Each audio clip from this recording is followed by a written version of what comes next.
We are going to learn what is the GST and how GST was implemented and when it was implemented and what kind of GST is there. Okay, actually it is an indirect tax, means indirectly हम लोग से tax लिया जाता है. Directly लिया जाना मतलब जहाँ पे हम लोग सैलरी पे कर रहे हैं वहाँ पे, या फिर हमारा हाउसिंग प्रॉपर्टी एक्ट है उसमें अगर हम लोग घर भाड़े से दे रहे हैं तब हम लोग जो पे करते हैं वो डायरेक्ट टैक्स में आता है.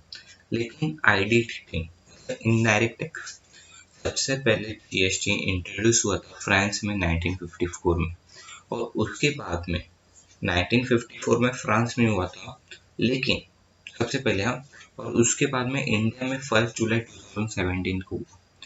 इंडिया का सबसे बड़ा टैक्स स्लैब है जो 28% है और अर्जेंटीना में 27% है. इंडिया में 4 टाइप के टैक्स है, मतलब 4 रेट स्ट्रक्चर है. 5%, एक 12%, तीसरा 18% एंड चौथा 28% विथ सेस. सेस मतलब एक्स्ट्रा अपने को एडिशनली टैक्स होता है. अगर हम लोग 28% कौन से टैक्स पे लगता है, लाइक लग्जरीज एंड अच्छे वाले गुड्स जो होते हैं, लाइक फेस वॉश हो गया, शैम्पू हो गए, परफ्यूम्स हो गए, वॉचेस हो गए, ये सब लग्जरीज गुड्स है और ये सब पे टैक्स जीएसटी लगा जाता है ज़्यादा करके बहुत. और एक स्पेशल टैक्स भी है, मतलब स्पेशल रेट लगाया जाता है जिसमें गोल्ड में प्रीशियस मेटल जो होते हैं उसके ऊपर स्पेशल रेट पे टैक्स लगाया जाता है 3% से. जीएसटी पहले आने वाला था 2004 में. एक्चुअली स्टोरी बहुत लंबी है. तब जो गवर्नमेंट थी अपनी सेंट्रल गवर्नमेंट, उन्होंने लाना चाहते थे, और तब 2004 के बाद में एक्चुअली कांग्रेस की गवर्नमेंट थी, लेकिन वो लाना चाहते थे, लेकिन तभी इम्प्रॉपर ज़्यादा उनको सपोर्ट नहीं मिला था, इसके लिए वाला नहीं लाया. लेकिन आइडिया उनका ही था पहले, मतलब प्रपोज तो उसके पहले वाले इसमें भी किया था, लेकिन तभी जीएसटी लाना मतलब बहुत ही डिफिकल्ट था. उसके बाद में जीएसटी पहले बोला गया था कि सेंट्रल गवर्नमेंट के पास ही रहेगा सब कुछ, मतलब जो भी हम लोग टैक्स पे करेंगे वो सब सेंट्रल गवर्नमेंट के पास जाएगा. लेकिन ऐसा नहीं हुआ. वो directly because of state government ने बोला कि हम लोग के पास पहले इतनी पावर थी, अभी कुछ नहीं पावर रहेगी, सब सेंट्रल के पास जाएगी. फिर बाद में स्टेट ऐसा होगा वैसे होगा, बहुत मतलब प्रॉब्लम्स होगी. ये सब होने की वजह से फिर हम लोग ने बाद में क्या सोचा कि हम लोग दो लाते हैं, एक सीजीएसटी और एसजीएसटी. सीजीएसटी मतलब क्या, central goods and services tax, और एसजीएसटी मतलब क्या, स्टेट जीएसटी जो लगता है. उसके बाद में उन्होंने और एक लाया इंटीग्रेटेड जीएसटी एक्ट, उसके अंदर वापस से यूनियन टेरिटरी जीएसटी, जिसमें कंपनसेशन मिलता है उस स्टेट को जो भी यूनियन टेरिटरी से. ठीक है. बाद में GST integrated compensation cess central GST में भी आया बाद में. ये सब पॉलिसीज बनाने के लिए किसने रिकमेंडेड किया था, जीएसटी काउंसिल ने. इनको टैक्सेबल इवेंट बोला जाता है अंडर जीएसटी, को सप्लाई के अंदर आता है. जीएसटी कब लाया, 122nd कॉन्स्टिट्यूशनल अमेंडमेंट बिल में उन्होंने पास किया 101 अमेंडमेंट एक्ट 2016, और सबसे पहले जीएसटी आसाम में लाया, मतलब रेटिफाई किया जीएसटी को. लेकिन सबसे पहले इंट्रोड्यूस मतलब जीएसटी बिल पास करना हर स्टेट में, और उसको लाना तो पहले तेलंगाना ने किया था. जीएसटी काउंसिल एक है, उसका हेडक्वार्टर दिल्ली में है. उसका फर्स्ट स्टेट पास मतलब जो भी जीएसटी पास हुआ तो तेलंगाना में हुआ था, अभी पता है. बाद में ये सब इसका चेयरपर्सन कौन है, यूनियन फाइनेंस मिनिस्टर, जो अभी फिलहाल आपको पता ही है कि बजट अभी पेश किए थे उन्होंने. उसके बाद में Nirmala Sitharaman. State finance minister member council के हेड होती हैं, और हमेशा जीएसटी डे 1 जुलाई को माना जाता है. पहले थ्रेशोल्ड लिमिट पहले जीएसटी की 20 लाख 40 लाख और कभी कभी हम स्पेशल कैटेगरी स्टेट्स को 10 लाख में बांटा गया है. स्पेशल पर्पज लाइक व्हीकल्स को जीएसटीएन लगाया गया था, और उसके बाद में दोनों उसमें आधा आधा हिस्सा हो जाता है. जैसे 18% रहेगा तो 9% सेंट्रल को जाएगा, 9% स्टेट को जाएगा, ऐसे कॉन्ट्रीब्यूट होता है एक्चुअली. और एलआईसी फाइनेंस में जैसे 11% लगाया था, ICICI bank, HDFC, INSC strategic investment corporation पे 10% लगाया था.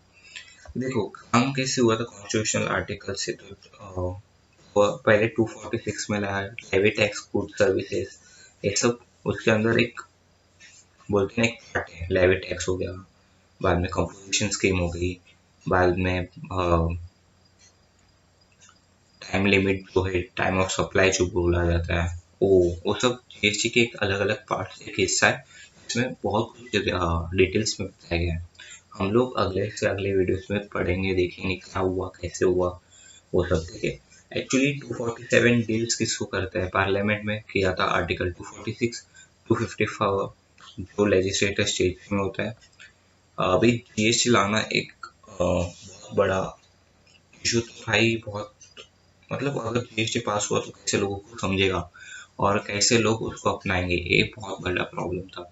और अगर मुझे जीएसटी अच्छा लग रहा है तो जीएसटी कैसे अच्छा लगेगा, कैसे मुझे कंसेशंस मिलेंगे टैक्स के ऊपर, और मुझे टैक्स रिटर्न हो सब। तो बहुत सारे मतलब छोटे छोटे जो दुकान के शॉप्स थे उन लोगों ने जीएसटी आयन ले लिया था, और उनको बाद में बहुत प्रॉब्लम भी फेस हुई थी, बिकॉज उनको कुछ ज़्यादा पता नहीं था। And CA as well as मतलब सीए लोग ने बहुत उनको मतलब देखा गया था कि कैसे काम करते, तो उनके ऊपर भी बहुत बर्डन आ गया था व्हेन जीएसटी आया था। तो अभी भी जीएसटी प्रॉब्लम भी एक सॉल्यूशन भी माना जाता है। मतलब जीएसटी की वजह से जो टैक्स रेट है, मतलब हर एक पर्सन दो दो बार जीएसटी दे रहा है। मीन्स अभी मैंने जीएसटी, जब मैं खरीद रहा हूँ तब मैं जीएसटी दे रहा हूँ, मैं बेच रहा हूँ तभी भी जीएसटी जा रहा है। मतलब जो टैक्स जाता था बहुत जाता था, ऐसे मतलब अफवाह भी फैले और बहुत कुछ पता चला। ओके।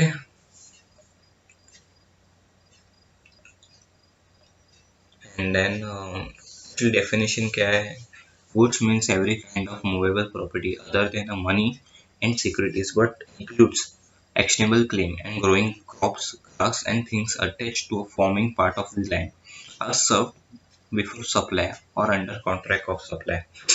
जीएसटी में सेक्शन 2452 में दिया था। Services means a goods, money and securities, but includes activity relating to money of or its conversion of cash by any other member, mode of demonetization to another currency or demonetization for which a separate consideration is charged is called as service। okay। Example like service पे किया हम लोगों ने, किसको broking fees दिया, कहाँ पे fees दिया, तो भी चार्जेस लगते हैं उसके ऊपर। जो सर्विस था उन्होंने लिया था उसका जीएसटी उनको पे करना पड़ेगा। ओके। लाइक 7 शेड्यूल में एक अमेंडमेंट करके लाया था कि 7 शेड्यूल में एक्सरसाइज ड्यूटी जो होती है वो 1 से लेके 5% सेंट्रल एक्सरसाइज उसके ऊपर जीएसटी नहीं लगेगा, और जहाँ से आइटम 6 चालू होते हैं वहाँ से सेंट्रल और जीएसटी लगना चालू हो जाएगा एक्सरसाइज ड्यूटी पे।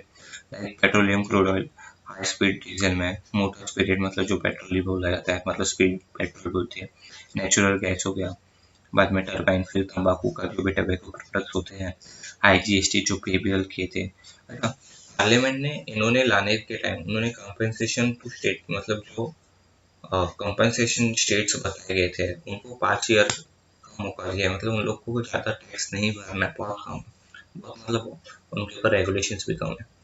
छोटे छोटे स्टेट है जहाँ पे कुछ ज़्यादा प्रोग्रेस नहीं हुआ है, बहुत डेवलप नहीं हुआ है, वहाँ पे ये सब लगाया गया है। सेक्शन 20 पावर देता है प्रेसिडेंट को कि कुछ भी पास कर सकते हैं ऑर्डर, और 3 साल के लिए, मतलब 3 साल के बीच में था, जो जीएसटी के अंदर कुछ भी चेंज करना था तो वो कर सकते थे। ओके। बहुत चीज़ ये भी है कि वैट टैक्स हो गया, बहुत सारे छोटे छोटे टैक्स हम लोग बहुत पे करते थे। मतलब समझो हम लोग कुछ ना कुछ खरीदने जा रहे हैं, 100 रुपये की चीज़ें हम लोग को 150 तक जाते थे, छोटे छोटे टैक्स पे कर, मतलब ऐसे वाला टैक्स, वो नाम के टैक्स, वो नाम के टैक्स, ऐसे। तो 150 तो पहले भी जाता था, अभी भी 150-200 के आसपास चला जाता है, बिकॉज महंगाई हो गई है।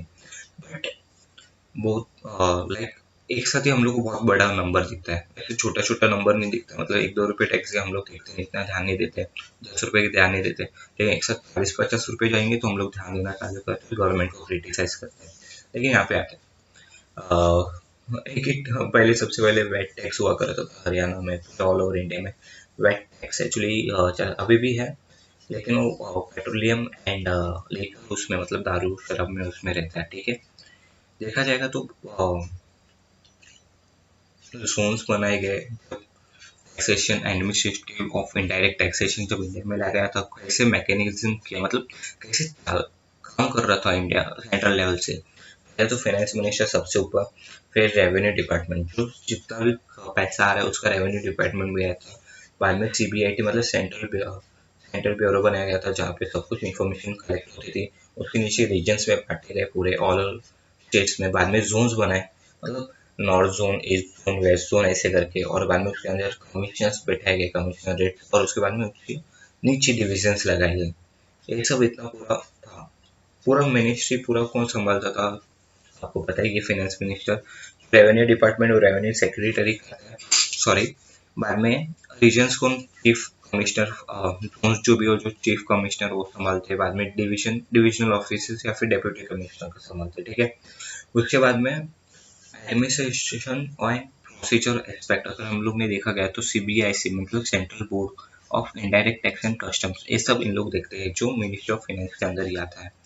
जीएसटी कैसे इम्प्लीमेंट किया था, तो हम लोग ने बोला कि मेक इन इंडिया इनिशिएटिव सबसे बड़ा होगा, डेस्टिनेशन प्रिंसिपल रहेगा, बहुत कुछ बताना फलाना, बहुत कुछ बताया गया था। इसमें जीएसटी को रखा गया था और बहुत चीज़ों को जीएसटी से दूर रखा। जैसे जीएसटी के अंदर अल्कोहल की जो भी कीमत होती है वो उसके अंदर नहीं आती। जीएसटी के अंदर पेट्रोलियम वो सब नहीं आता, like natural gas, crude oil, ये सब जीएसटी के अंदर नहीं आता। इलेक्ट्रिसिटी चार्जेस जो भी होते हो जीएसटी के अंदर नहीं आता। प्रॉपर्टी टैक्स और stamp duty tax, stamp duty का जो भी रहता है वो जीएसटी के अंदर नहीं आता। मोटर व्हीकल टैक्स जीएसटी के अंदर नहीं आता। एंटरटेनमेंट टैक्स जो भी हम लोग एंटरटेन के लिए करते हैं, जो भी कलेक्ट होता है और सब लोकल बॉडीज के लिए जाता है, या फिर स्टेट गवर्नमेंट, मतलब अल्कोहल का पैसा स्टेट गवर्नमेंट के पास। पेट्रोल के जो भी प्राइस बढ़े हैं उन लोग के वजह से, ठीक है, बिकॉज ऑफ स्टेट गवर्नमेंट, उन लोग टैक्स ज्यादा लगाते हैं जीएसटी से, ठीक है। टैबेको एक ऐसी चीज है जो हो सकती है जीएसटी के अंदर, लेकिन होगी नहीं अभी तक कुछ अमेंडमेंट नहीं लाए, और उन लोग को अभी तक कुछ बताया नहीं गया कि ये सब आएगा। लाइक टैबेको को भी बोला था, लेकिन ला सकते हैं टैबेको के लिए, तंबाकू के लिए। Factory has not been exploited मतलब क्या क्या उन लोग ने जीएसटी के अंदर लाया नहीं कुछ भी। जो भी इलेक्ट्रिसिटी ड्यूटी है वो सब स्टेट गवर्नमेंट के पास ही जाएगा, ठीक है। अभी अगर अब हम लोग ने सेंट्रल टैक्सेस और स्टेट टैक्स में बढ़ाया देखा, तो सेंट्रल टैक्स में सेंट्रल एक्सरसाइज ड्यूटी है, हमें मेडिसिनल टॉयलेट प्रिस्क्रिप्शन वो वाले ड्यूटीज लगते हैं। बाद में टेक्सटाइल प्रोडक्ट्स के ऊपर है स्पेशल एडिशनल ड्यूटी, कस्टम्स में है, सर्विस टैक्स है, ये सब जो भी टैक्स इसके अंदर आते हैं। और जो भी स्टेट टैक्स के अंदर, जैसे कि वेट टैक्स है, सेंटर सेल्स टैक्स आता है, परचेज टैक्स आता है, लग्जरी टैक्स आता है, एंट्री टैक्स आता है, ये सब जो भी कलेक्शन हो रहा है किसके पास जा रहा है, सब स्टेट गवर्नमेंट के पास जा रहा है। टैक्स लॉटरीज के अंदर जो भी लगता है स्टेट के पास जाता है, ठीक है।